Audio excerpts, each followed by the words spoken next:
So what am I going to be doing to identify people that I want to communicate with, or that if right? So this is serious, right? I mean, I actually have somebody in mind I want to introduce you to when we finish talking today, like really proactively. So this is a real live conversation, right? Live Nation, live podcast kind of thing. Right. So how do we, let's say we're looking at YouTube and we want to identify people who are suitable, because this gets back to the same question I asked in the beginning.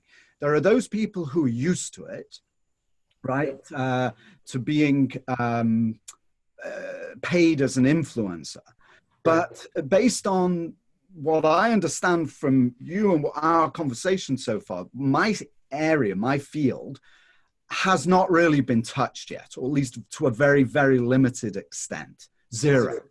Okay, so now we're going into blue ocean territory.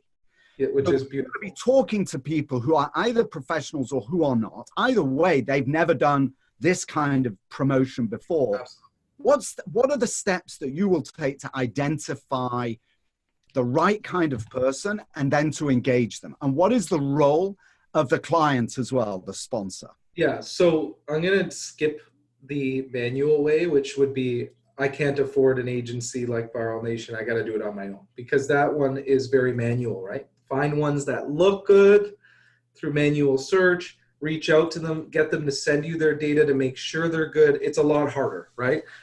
From our perspective, we have a tech partner, so I can search based on criteria every single YouTube channel in the world at any time.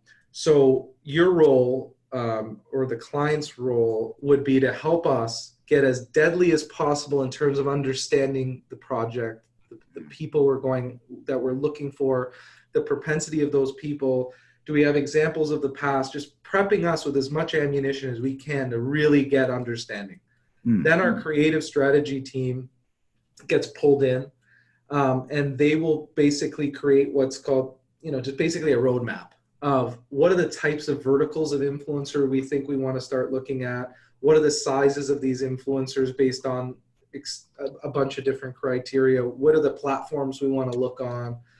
And what is the engagement rates, etc. So they create this roadmap, and then our team goes in and we start pulling out options from YouTube. And then once we've had, depending on the scale of the campaign, we run campaigns that have a couple hundred influencers at a time, right?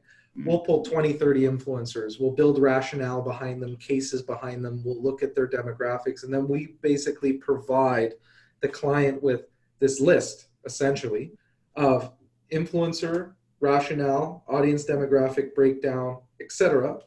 And then let them help us make that decision. Because at the end of the day, everything from an influencer approval, content approval, everything is essentially approved by the client. If they're wrong, we'll say, hey, listen, stop. You guys don't know what you're talking about.